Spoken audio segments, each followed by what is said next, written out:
Hey there, subscribe to my channel, and also press this bell icon so you never miss any new updates, cause whenever we upload new video you will get a notification on your phone. The test is in 4 parts, Part 1, Part 2, Part 3, and Part 4. Now look at Part 1.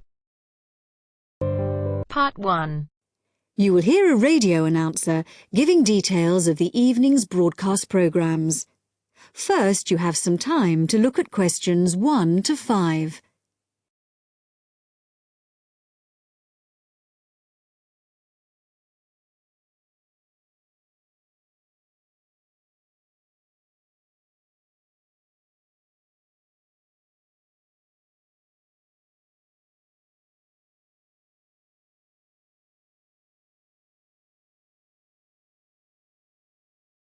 Now listen carefully and answer questions 1 to 5. The time is 6:55 on Thursday, October the 15th. And now here is a brief review of this evening's programmes on Radio 6. Starting in just a few minutes, at 7 o'clock, we have the first programme in our new series, Animal Talk, a documentary with Laura Martins and Jeff Burns. And I'll be telling you some more about that in a minute. Then at 7:50 there will be a broadcast on behalf of the Rare Species Protection Group, telling you about some of the work they're doing to preserve endangered species.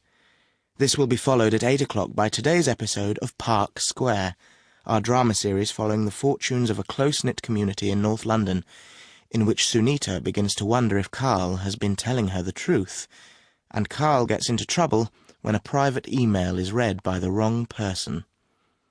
At 8:30 we have our phone-in programme, What's Your View?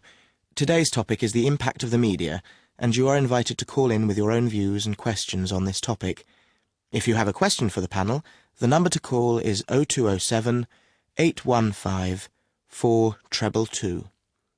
This will be followed at 9 o'clock by news and weather, and then at the new time of 9:20 we have our Book of the Week, read by Graham Stanish. This week's book is a collection of Rudyard Kipling's Just So stories, which the author wrote for his children at the beginning of the 20th century, and which are now enjoyed by children and adults alike. This evening's story, entitled How the First Letter Was Written, is an imaginary account of the events that led to the invention of writing, involving a young girl called Taffy, and a series of misunderstandings that arise when Taffy sends the first written message in the history of the world. Before you hear the rest of the talk, you have some time to look at questions 6 to 10.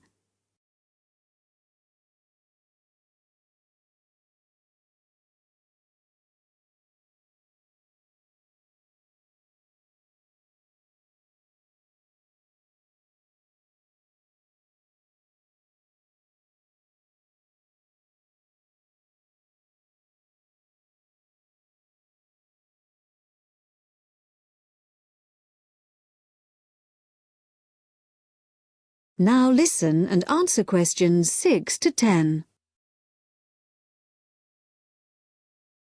And now, some more information about our major new documentary series, Animal Talk, which explores the fascinating area of animal communication. Tonight's programme compares the communication systems used by two of the world's largest creatures, the killer whale and the elephant. Although these might seem like very different creatures, in fact there are a lot of similarities between them. They're both mammals, they both live in groups, and the social bonds they form are extremely strong. For example, when a new elephant is born, the others in the group will all gather round to greet it. They also live for a long time, like humans, and their brains are very large, which means that there may be room for something in there that allows them to process some type of language. In the programme, Laura Martins, who has spent many years studying the communication systems of whales, describes how although whales do have very good sight, like humans they mostly use sound to communicate. In the case of whales, this is because this travels well in water, where visibility may be limited. In the programme, you'll hear underwater recordings of the whale calls, but what we don't know yet is whether the whales are talking to one another, or whether the sounds are just to allow them to identify one another. Also speaking on the programme is Dr. Jeff Burns, who has made a special study of elephant communication.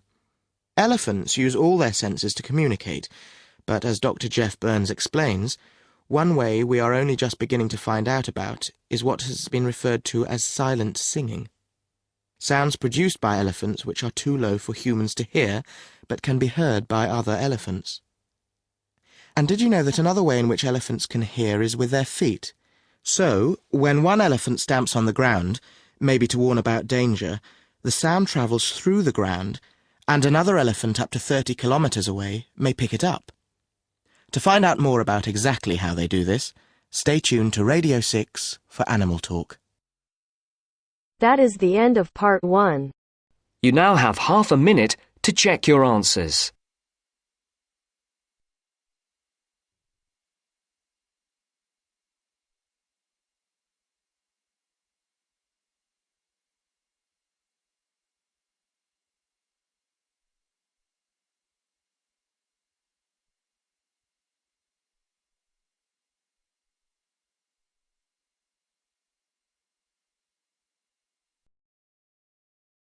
Now turns to part 2. Part 2. Listen to the whole survey in the correct order and answer the questions. First, look at questions 11 to 14.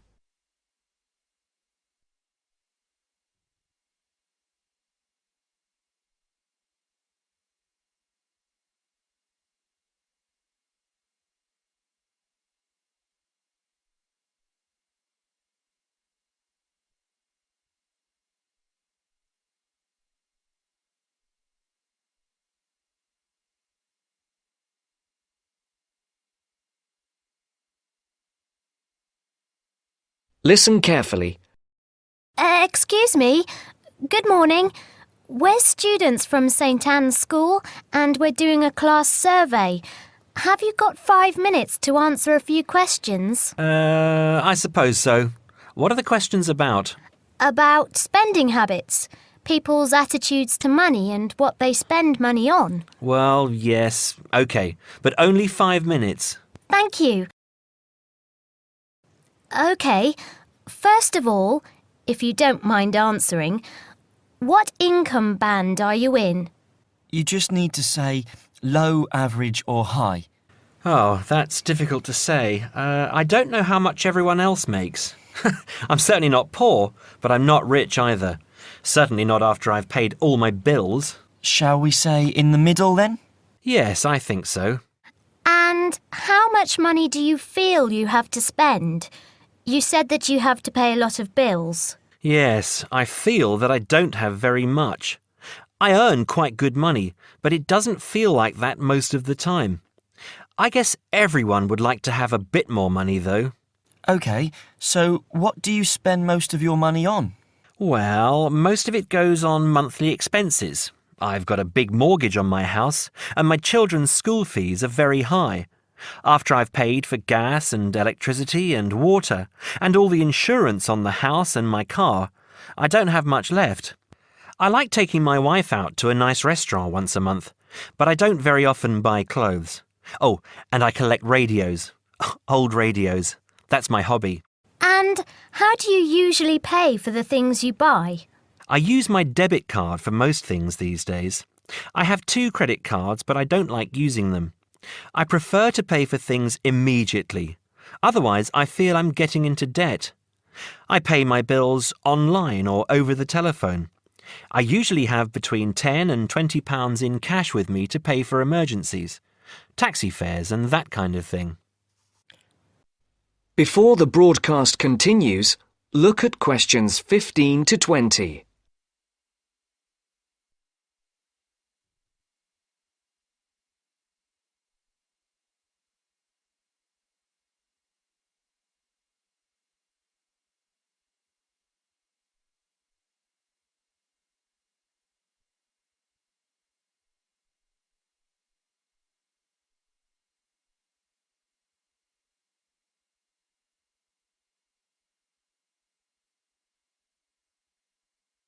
You will now listen to the second part of the talk. What do you think is good value for money? Not very much, to tell you the truth. Everything seems to cost more than it should these days. I think my telephone and internet broadband package is good value for money, though. That's my telephone line, any number of national calls and unlimited internet use for only £22 a month. I think at least one member of my family is online for an hour or more every day. I think £22 is a very good deal. And what do you think is a waste of money? Personally, I don't understand why anyone buys a new car. They are so expensive, and as soon as you drive them out of the showroom, they're worth £3,000 less. Perhaps I'm just saying it because I can't afford a new car myself, but to me, it seems so much more sensible to buy a good second-hand car for half the money. Do you ever buy anything you can't afford? Yes, I collect radios, old radios. I have 9 now, and they're quite expensive. I paid £350 for a 1950s radio last month. I didn't have much money for the rest of the month after that. My wife thinks I'm crazy, but it's important to treat yourself occasionally, don't you think? My wife buys nice perfume and lots of clothes, and I have my radios. OK, so finally, would you say that you're a spender or a saver? Well, as I said, I don't really have much to save, but I guess I'm a saver rather than a spender. It's good to enjoy money if you have it, but you must save for a rainy day. You never know what will happen in the future. Thank you very much for talking to us. Have a nice day now. That is the end of part 2. You now have half a minute to check your answers.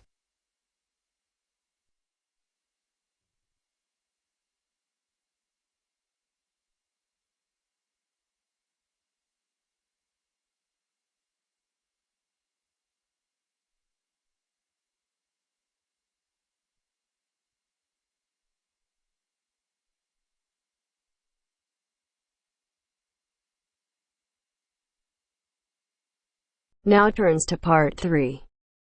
Part 3. You will hear a woman called Phoebe, who is training to be a teacher, talking to her tutor called Tony about research she has done in a school. First, you have some time to look at questions 21 to 25.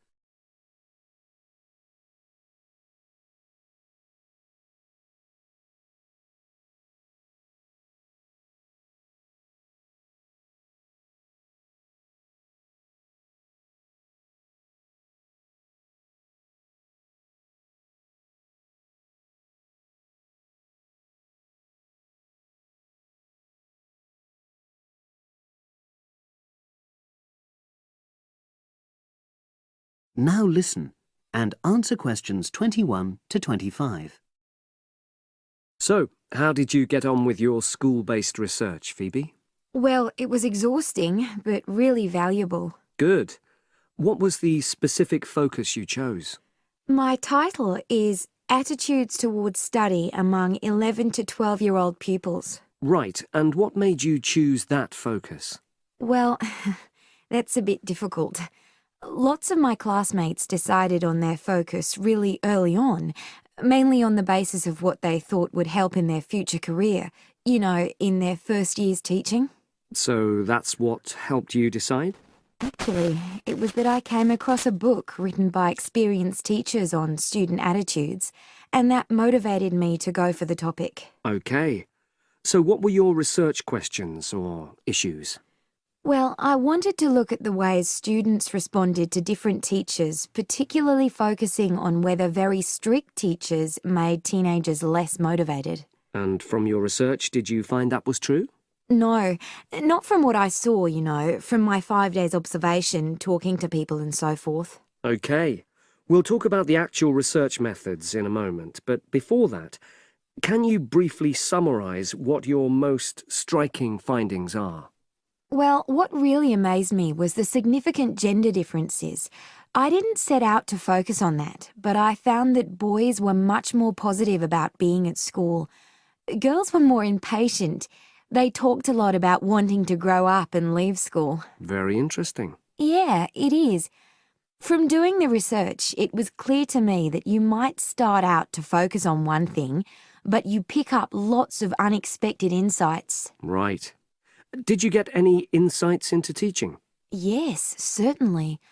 I was doing a lot of observations of the way kids with very different abilities collaborate on certain tasks, help each other. And I began to realise that the lessons were developing in really unexpected ways. So, what conclusion do you draw from that? Well, I know it's necessary for teachers to prepare lessons carefully, but it's great if they also allow lessons to go their own ways. Good point. Now, I'm really pleased to see you doing this. Analysing and drawing conclusions based on data. But surely this isn't proper data. Because it's derived from such small-scale research. Well, as long as you don't make grand claims for your findings, this data is entirely valid. I like the way you're already stepping back from the experience and thinking about what you've learned about research. Well done. But I know I could have done it better. As you become more experienced, you'll find ways to reduce the risk of difficulties. Okay. Now you have some time to look at questions 26 to 30.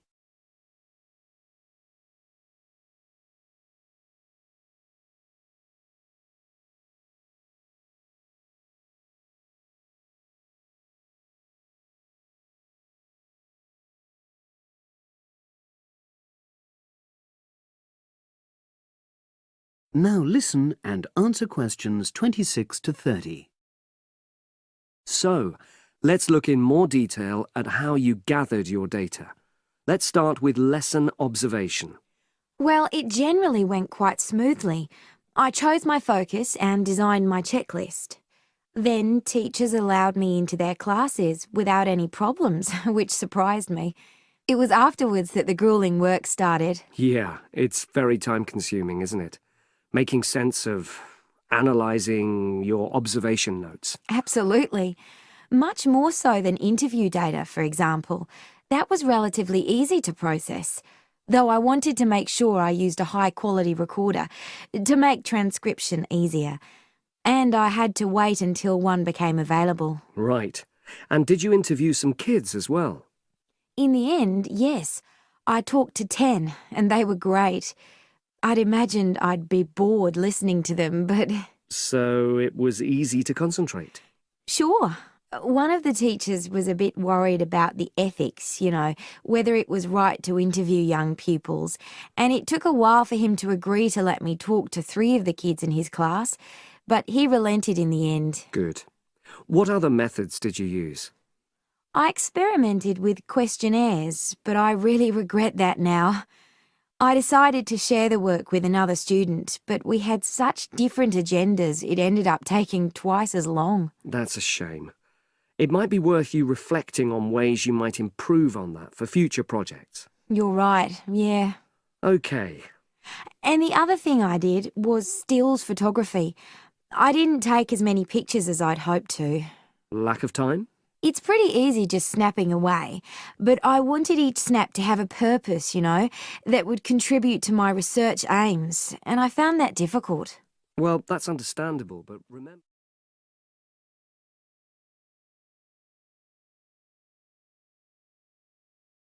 That is the end of part 3.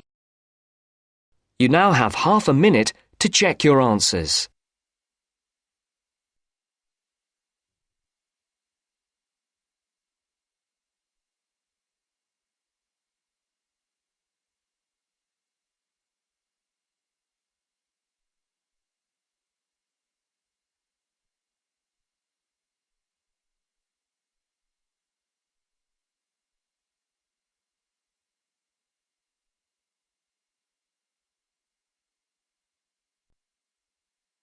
Now turns to part 4.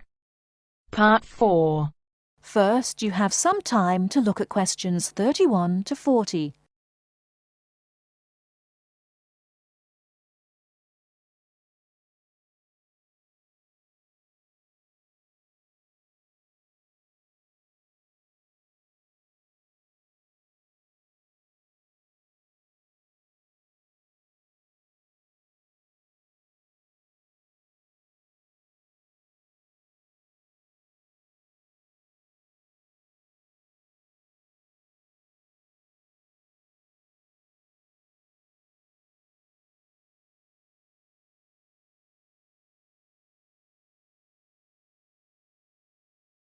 Now listen carefully and answer questions 31 to 40. In today's lecture on international trade, I'm going to look at the issue of protectionism. I'll start off with a definition of protectionism and then go on to look at the methods countries have used to protect their economy. Following this, I'll look at the advantages and disadvantages of protectionism when compared to free and open trade. So let's define protectionism. Protectionism at its simplest is the opposite of free trade. It is the practice of protecting domestic industries from foreign competition by using import duties or quotas. Options available to protect the economy are tariffs, embargoes, subsidies and quotas. Let's examine these in turn with some examples. Tariffs are one form of protectionism. It is a tax which is applied to imported goods, but not to home-produced goods. The idea is to make the imported goods more expensive than the home-produced ones, so that consumers buy home-produced items. An ongoing example of protectionism via tariff is between Britain and the USA. Britain buys most of its bananas from Commonwealth countries, largely in the Caribbean. However, the USA owns banana plantations in South America. In 1999, Britain refused to buy bananas from South America, so the US government put tariffs on some British-produced goods. The most famous example was a tariff of 100% import tax on wool products from Scotland brought into the United States. The next method of protectionism is embargoes. An embargo is a complete ban on the import of certain goods. For example, following the Cuban Revolution in the 1950s, the USA banned the import of Cuban cigars. Unfortunately, Cuban cigars are the finest in the world, and there is consequently a thriving black market in Cuban cigars in the USA. As we can see in the example, embargoes can lead to a black market, or unofficial economy, if people want the goods badly enough. Subsidies are a way governments support industries at home with money or tax breaks in order to allow them to compete better with foreign companies. In 1994, the French government provided its national airline with a £2 billion subsidy in order to help it compete with low-cost airlines. However, subsidies can have the effect of making home producers uncompetitive and inefficient. Finally, let's look at quotas. A quota system allows a certain quantity of goods to be imported from other countries. The European Union has had quotas on textiles and clothing for decades to protect its textile industries from developing countries, especially India and China. Understandably, developing countries say that this is unfair and against the principles of free trade. Let's move on now to the arguments for and against protectionism. For trade to flourish between countries, the benefits from trade need to be equally balanced. Where a country feels that it's not getting a fair share of the trade, or that it is somehow disadvantaged, it might employ one or more of the methods of protection. There are at least 4 arguments that may be given for using protectionism. Firstly, to protect employment in the home country. The simple view is that if imports are stopped, then jobs will be saved and even created at home. Secondly, to prevent unfair competition. It is often said that developing countries have the advantage of cheap labour costs in their countries, and that they use this to undercut the price of the same goods produced in richer nations. A tariff might be applied to even out this imbalance. Thirdly, to protect new industries. A new industry, particularly one in a developing country, might not be able to compete with long-established industries elsewhere.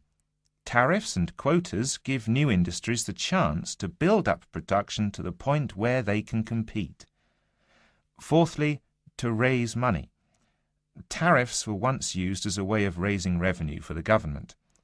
In modern countries, they are now seldom used for this purpose, as the damage to trade often outweighs any immediate benefits. Now for the arguments against protectionism, which are perhaps simpler to summarise.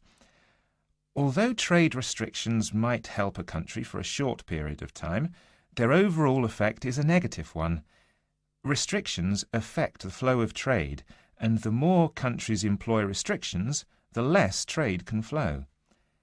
In the long run, no one benefits from trade restriction, because if one country puts restrictions on another country, the other country then puts their own restrictions on the first country. This affects the first country's exports, and as the country finds it difficult to export goods, then unemployment is the result. So, protection tends to help only the protected and can hide inefficient manufacturers. That is the end of part 4. You now have half a minute to check your answers.